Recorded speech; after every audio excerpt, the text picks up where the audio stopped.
આ સત્ય સનાતન છે, આનો ધર્મ પાળવાનો છે, બીજે ક્યાંય નથી. આપણે બેન દીકરીઓ ધર્મમાં આવે છે એ એક જાતનો ધર્મ છે, માસિક ધર્મ છે. તો આપણે એ ધર્મનું કલંક એવું માથે લીધું કે એ ધર્મ કોઈ દી આ મનુષ્યનો તો ઠીક પણ હારો એવો કોઈ બીજો અવતારે નહીં આવે. અને ઓલા સ્વામી લોકો એમ કે આ જે ધર્મમાં આવ્યું એના હાથનો ખાય ને તો એ કે બરદ બને. અરે બરદ તો તું બન, બરદ તું કે અવરે રવાડે આ તને ક્યાંક તારા આચાર્ય હોય ક્યાંક ભૂલ ખવડાવી. ધર્મથી સેટો ભાગે ને એ ક્યાંય નો તરે. આ ધર્મનું પાલન કઈ રીતે કરવું મહાભારતની અંદર બતાવે કે આ ધર્મ આપણે ખુલ્લો પાડ્યો. ખુદ આ ભુવા લોકોએ તોડ્યું અને શીખવાડનાર બ્રાહ્મણું આને શીખવાડનાર આચાર્યો કે આ ધર્મથી આ પડસેટ લાગે. એટલે તું એમાંથી પેદા થયો, કેમ તને આ પડસેટ લાગે? તેથી તારી માએ તને સેટો ઘા કરી દીધો તો તું જીવતો હોત કે અહીંયા ધર્મથી ડરતો હોત? તો તું એનાથી તને આ પડસેટ લાગે? નો લાગે. આ પડસેટ નો લાગે. એ ધર્મ છે, એ ધર્મનું પાલન બે માણસને કરવાનું છે, જગતને નથી દેખાડવાનું. આપણે જગતને દેખાડીએ એટલે પાપના દોહી થાય. આ ધર્મ ખુલ્લી વાતો કરી.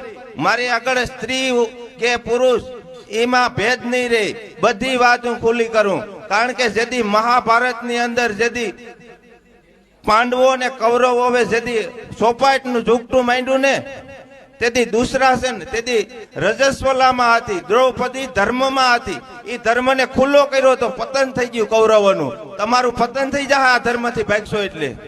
આનું પાલન બે પતિ પત્નીને સમજીને કરવાનું છે 4 દિવસ. બાકી આપણે સ્ત્રીઓને કિન્ને શીખવાડ્યું કે ભાઈ સેટા રહીજો. આ ધર્મને સેટો તમને કિન્ને રાખવાની, કિન્ને ફરજ પાડી? એ તો એનું મૂળ તો તપાહો. આ પાંડવોને એને બંધ કરતી જાત તો એનો ધર્મ જેથી એને જાહેર કર્યો ને તેથી કૌરવોનું પતન થઈ ગયું. એટલે આપણે ખરેખર આપણે સમજણમાં ક્યાંક પણ સુખ છે.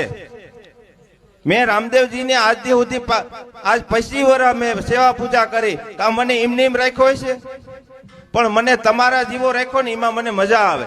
કારણ કે હું તમારાથી જો કઈક વિશેષ હોય ને તો એમાં મને જીવવાની નહીં મજા આવે. કારણ કે એમને જ કે મને જ્ઞાન નથી. જ્ઞાન મારા ગુરુની દયાથી 12.5 પંથનું જ્ઞાન છે. જીવા તેવા સાધુને જવાબ દઈને પાછું મોકલી દઉં. અને આજ ભક્તોને કહીએ કે કોટવારને કહીએ તો કે બસ 2 જ વાતો આવડે, કોણ ગુરુ ને કોણ ભગત ને કોણ બાપુ.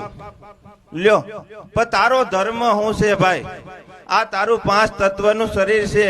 આ પછી પ્રકૃતિ આમાં આ પવન ફૂફાડા મારી રહ્યો, એ પવન નીકળી જાય તો તારું આ પતન થઈ જાય. તો આ પવનને આપણે પકડવાનો છે. ક્યાંક સદગુરુ જો શબ્દ આપી દે ને તો એ પવનની દોરે આપણે આ હિસકા મારે. આની અંદર ઈશ્વર હિસકા મારી રહ્યો, પણ એ દોરી પકડાય તો થાય. તમે જે ક્રિયાઓ કરવી હોય એમ કરો. જ્યાં સુધી તમારો શ્વાસ છે ને ત્યાં સુધી કરશો. માતાજીને મનાઈશો, પિતાજીને મનાઈશો કે તમારા ઘરના દીકરા દીકરીઓને પરણાઈશો. અંદર શ્વાસ છે ને ત્યાં સુધી કરશો. એ શ્વાસ વહી ગયો એટલે કઈ નહીં થાય. હું કોઈ મારી બડાઈ બચાવવાની વાત નથી કરતો, પણ તમે જાણો એમને એમ ખાલી નીકળ્યા ભજનની વાણીમાં આમ ડોકા કરીને કે ભાઈ ઓલો શબ્દ આમ ને ઓલો. આ શબ્દ એમ ન સમજાય મારા વાલા. આ સમાધિ, યોગ અને ભક્તિ આનો સાધો ને તય વાત બને. આ 37 કલાક તમે સમાધિ બેહો તો એક વસ્તુ સમજાય. આ ઊંડી વસ્તુ છે. આ સંતોએ વાણી લખી કઈ બહાર થોડી સમજવા લખી કે આ ઓલા કે ભાઈ આ દેવાયત પંડિત આમ લખી ગયા કે કોક રોગે મરશે ભોગે મરશે. તે બહાર નું થોડા લખી ગયા. તમારી સમજણ કઈક માર ખાય. સત્ય વાત સમજાતી નથી. કારણ કે પોતાનું અભિમાન, અહંકાર, એ પોતાની બળાઈ ધરાર બતાવવા માંગે કે હું કાંઈક છું. કાંઈ નથી ભાઈ. કારણ કે આપણે બધાને એક પંથે જાવું તો કાંઈક સાધના, ભજન, ભક્તિ કરવી છે તો પંથે પાછા પૂગશું. નકા આમાં પાડા નહીં પૂગીએ. આ તો કોક આમાં સંતો ઘણી રીતે બતાવે કે ભાઈ આમાં આ તો ધર્મનો રસ્તો છે, આમાં પાળા નહીં પુગાય. આ તો કોક ભલાઈ વાળાને બાવો ભેટે. બધાયનું કામ નથી, બધાયને ભગવાન ભેટે.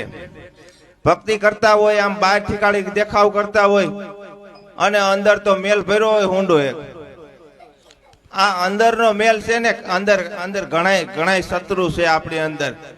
કામ, ક્રોધ, લોભ, મોહ, ઈર્ષા, અહંકાર, આધિ, વ્યાધિ, ઉપાધિ, આવું તો લઈને આપણે ફરીએ. ક્યાંય કોઈને નમવા તૈયાર નથી, કોઈની વાત માનવા તૈયાર નથી, કારણ કે પોતાનું અભિમાન, પોતાને બળાઈ માટે થઈને. નહીં તો મને તો ઘણી વખત મેં આટલા વર્ષ અમે રામદેવજીએ 2 વર્ષ ભજન કર્યા, મેં કોઈ દી આગળ નહીં એમ કીધું કે ભાઈ મને વારો લેવા દો, ત્યાં મંદિરે હું ભજન કરું. પણ મેં ખબર એ ગામમાં કોઈ નથી પડવા દીધી કે આ પૂજા કરે અહીં રામે પીરવે. ગામને ખબર નથી.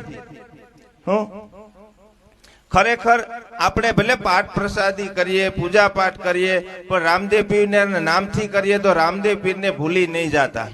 કારણ કે સત્ય માર્ગ બતાવનાર હોય તો રામદેવજી છે. રામદેવજી આગળ આવેલા હતા ને, એની આ ધર્મનો પ્રસાર કર્યો.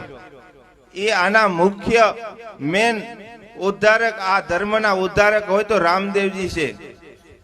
તો આપણે તો અત્યારે તો રામદેવજી જ્યાં હોય હામિયા લઈને તો બાપુ ને બીજા ભાઈઓ બધા હોય હેઠા ઉભા હોય, પછી એક ગરદણી ચડે ને બાયુ બિસાડ્યું, બાયુ નો ભગવાન, ઓલા કોઈનું ભગવાન નહીં. મને અટાણ લગી ઘણા એવા અનુભવ થયા. ઘણી વખત હું ત્યાં મંદિરે હોય, ઘણી વખત હામિયા જાય તો જાઉં, હું તો જોતો હોય બધું. પાટે જતો હોય ન્યાય જોતો હોય, ઘણી વખત પાટે જતો હોય હું જવાનું કારણ બીજું કઈ નહીં, જાતો હોય ન્યાય જોતો હોય તો ત્યાં બધા હવ વાતો કરતા હોય, આપણે ઓલું કરું ઓલું કરું. હા ભાઈ, પણ મારું એમ કહેવાનું છે કે ભાઈ કઈ ખબર ન પડે સાના મુના બેહો નહીં. ફલાણી મોહી મરી ગઈ ને ઓલો કાકો મરી ગયો ને એને અહીંયા શું લેવા દેવા. આ ભક્તિના આવો કોઈ માહોલ હોય ત્યાં ઈ પ્રકારે વર્તમાન કરવું જોઈએ, કઈક સાંભળવું જોઈએ. સાંભળશું ને તો જ કઈક મગજમાં આપણે આવીશે વાત. અને છેલ્લી ઘડીએ જો સમજાઈ જાય ને તો જન્મ આખો તરી જવાનું થાય. નકર સમજી લ્યો કે પછી આ કોરોના આવે તો કોરોનાના ભયમાં મરી જવાનું. પછી 84 લાખ યોની આપી. મૂર્ખ મન તું સમજ, મૂર્ખ તું સમજ, એમ કીધું માણસને. મૂર્ખ કીધું કે તું જરાક સમજ. આ માણસનો એક અવતાર એવો આપ્યો કે એમાં જ ભક્તિ ભજન આવા કઈક સત્કાર્યો થાય. બાકી બીજા એકેય જન્મમાં પસ્તાવાનો વારો આવશે. આ જન્મ ચૂકી ગયા એટલે આ માતાએ જન્મ નથી દેવાની. આગળ મોજ આવતી છે, વાત સમજણમાં નહીં આવે એટલે કે નહીં ભાઈ હવે એ તો વાતું કરું હું, આ એ બરાબર છે, વાતું જ કરું. પણ વાત મારી નો માનો તો કઈ નહીં, પણ સંતોની તો વાત માનો. આ સંતો કહી ગયા, શાસ્ત્રો કે ઈ વાતું તો માનો. આપણે કોઈની વાત આપણી ને આપણી એલા એમ તો વિચાર કરો, પેઢીઓ ને પેઢીઓ હોય ગયું, ક્યાંય કોઈનું નામ નિશાન નથી, કોઈની ટપાલ નથી. કોણ બાપો હતો, કોણ ઈનો બાપો ગયું તો કઈ ગયું, કઈ લેવા દેવાની. હવે હું કહું હાલો મારા બાપા તિથિ કરું ઓલું કરું, એને હું જ લેવા દેવા. ગયું એટલે ગયું. માણસનો જન્મ એક ખાલી એક આપણે એક કલ્પના છે, આવ્યો ને હોય આવી એક કલ્પના છે. કોણ હતો કોણ નહીં આપણે બીજાને હું આજ કરીને કરવા કે ઓલા આમ કરતા ને ઓલા. ભલે સંતો કમાઈ કરી ગયા તો સંતોની કમાઈ આપણે ખાલી યાદીમાં લેવાની છે, બાકી તો કરવાનું આપણે છે. બાકી સંતોને યાદ કરવાથી આપણું કલ્યાણ થવાનું છે. ભગવાન એટલા થઈ ગયા, ભગવાનના નામ લેવાથી આપણું કલ્યાણ શું થવાનું છે? આપણી કઈ કમાઈ કરશું તો ઉજરી થવાની છે, કમાઈ વગર ઉજરા નહીં થાય. ખરેખર સમય દીધો ભગવાનએ, હારામ હારું દીધું બધાને, અવાર હારામ હારું વરહે દીધું બધાને, પણ ખાલી હોય હો ને હાય હામાં નહીં. પોતે કઈ ન કરો તો કઈ નહીં, ભલે ને મારી ઘોડે આમ ન કરો તો કઈ નહીં. ઘેર બેઠા બેઠા ઈશ્વરનું ભગવાનનું ભજન કરવું જોઈએ. પણ જ્યાં સુધી આ જીવને જગાડે ને એવું પાત્ર સામું નહીં મળે ને ત્યાં સુધી જાગવાનો આ વારો નહીં આવે.